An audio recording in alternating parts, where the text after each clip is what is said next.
मस्त छान खमंग खुसखुशीत आणि कुरकुरीत भाजणीची चकली बनलेली आहे। एक पण चकली तेलामध्ये तुटलेली नाहीये। नक्की व्हिडिओ शेवटपर्यंत पहा आणि टिप्स फॉलो करून चकली बनवा।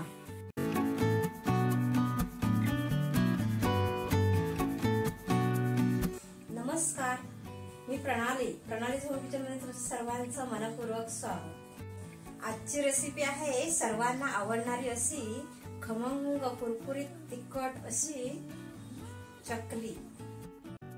4 मोठे कप तांदूळ घेतलेले आहेत, जुने तांदूळ, आणि म्हणजेच 1 किलो।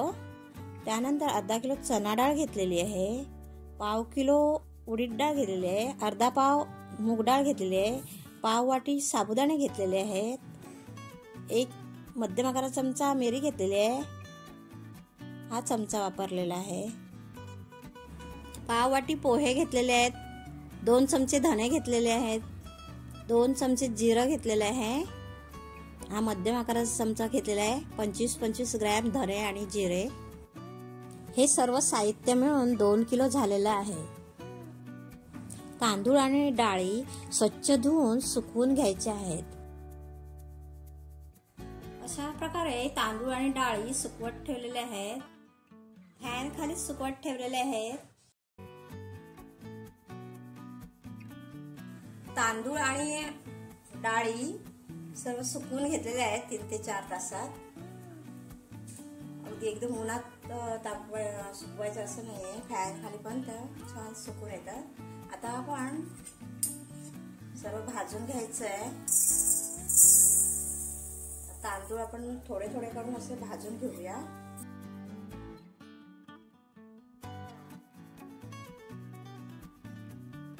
तांदूळ थोडे फुलेपर्यंत भाजून घ्यायचे, खमंग वास येईपर्यंत। एकदम ब्राऊन कलर करायचा नाहीये। तांदळाचा आकार चेंज झालेला आहे आणि वास पण यायला लागलेला आहे। आता आपण हे काढून घेऊया। बाकीचे तांदूळ मी अशा प्रकारे भाजून घेणार आहे। आता आपण चना डाळ भाजून घेणार आहोत। चना डाळ पण थोडासा कलर चेंज होईपर्यंत भाजून घ्यायचे। खमंग वास आला की काढून घ्यायची आहे। एकदम खरपूस भाजायची नाहीये, मध्यम आचेवर भाजून घ्यायचं आहे।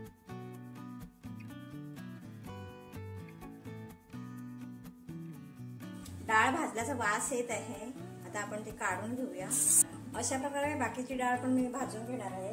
आता आपण उडीद डाळ भाजून घेऊ।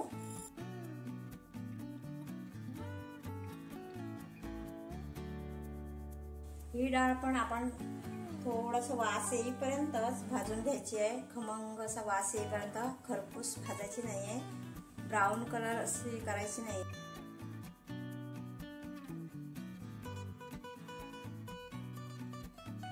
आता आपण मूग डाळ भाजून घ्यायची आहे।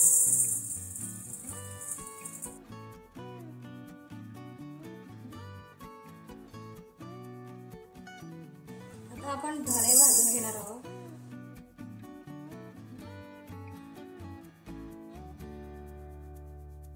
जिरं भाजून घ्यायचं आहे।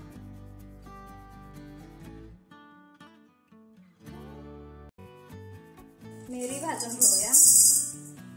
मिरीमुळे थोडासा तिखटपणा वाढतो आणि टेस्ट पण वाढते।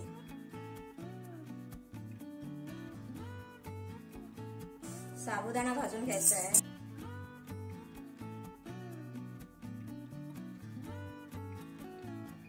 साबुदाणा पण भाजून झालेला आहे, आकार चेंज झालेला। आता आपण काढून घेऊया। पोहे भाजून घ्यायचे आहेत।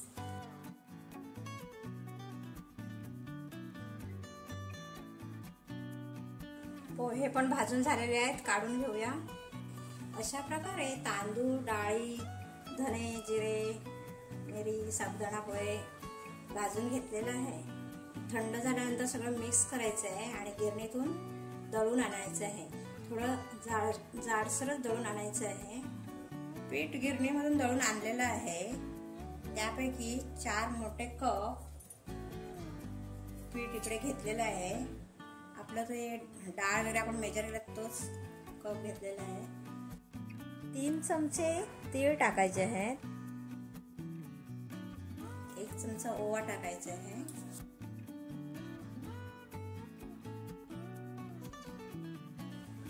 मिक्स करून घेऊया.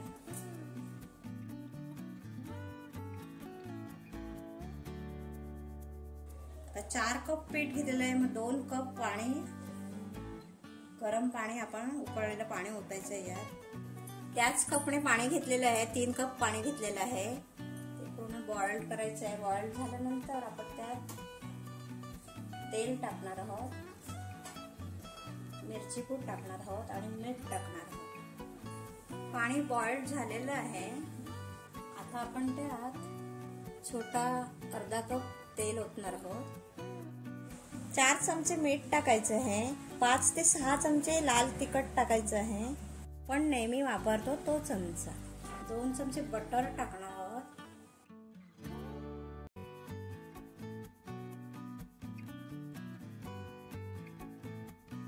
मिक्स करून घेऊया. गॅस बंद करायचा आहे. हे पाणी आता आपण या पिठामध्ये ओतायचं आहे.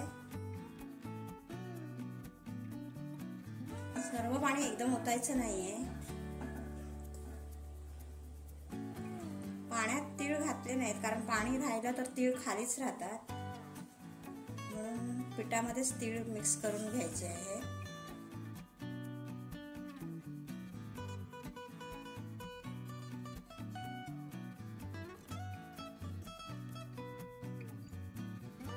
नरम झालं तर चकली तुटते, हाताने चकली तुटली जाते. आणि पीठ पाणी कमी झालं, पीठ घट्ट झालं तर चकली कडक बनते. जास्त नरम पण करायचं नाही पीठ आणि घट्ट पण करायचं नाही.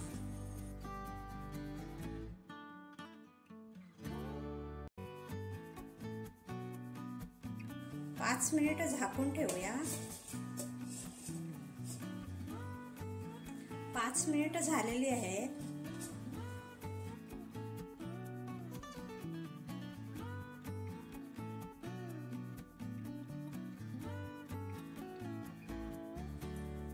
आता आपण हे मळून घेऊया. थोडं गरम आहे, पाणी अजून शिल्लक आहे, ते आता थोडं थोडं घालून मळून घ्यायचं आहे.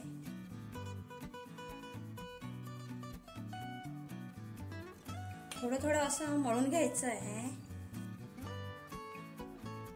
भाजणी एवढी छान झालेली आहे ना, मस्त घमघमाट सुटलेला आहे. पीठ पण बरोबर छान मळलं जात आहे. थोडंसं पाणी शिल्लक राहिलेलं आहे, पाव कप. हे पीठ आपण बरेच दिवस स्टोअर करू शकतो, अगदी आरामात 4 ते 5 महिने. ह्या पिठाचा वापर आपण थालीपीठसाठी करू शकतो आणि इतर आपली जी भाकरीची पिठं असतात ती त्यामध्ये मिक्स करून छान थालीपीठ बनतात. साधा पीठ मी छानपैकी मळून घेणार आहे. नंतर आपण त्याच्या चकल्या पाडूया. चकलीचा साचा घेतलेला आहे, त्याला चकती लावलेली आहे चकलीची.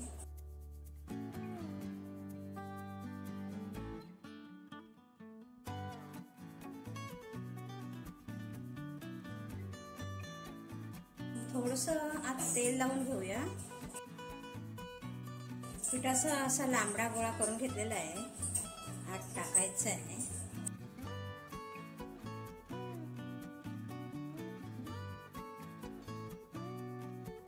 लावून घ्यायचं आहे.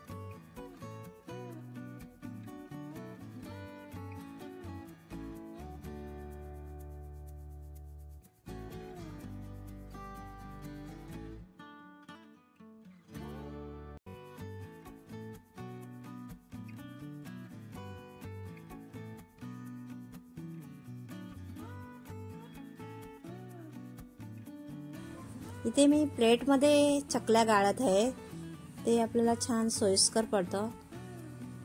न्यूजपेपरवर पण तुम्ही गाळू शकता, पण तळताना थोडा प्रॉब्लेम होऊ शकतो. हे कसं ताट उचललं की लगेच एक एक आपण तेलात सोडू शकतो.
सुरुवातीला तेल चांगलंच तापवून घ्यायचं, नंतर थोडी फ्लेम कमी करायची आणि लगेच चकली हलवायची नाही आहे. थोडं त्याने आकार असं धरला ना की चकलीला आपण चमच्याने हलवायचं आहे. एक पण चकली विरघळलेली नाही आहे. ह्या टिप्स तुम्ही फॉलो करून चकल्या बनवायच्या आहेत. नक्कीच तुम्हाला चांगला रिझल्ट मिळेल.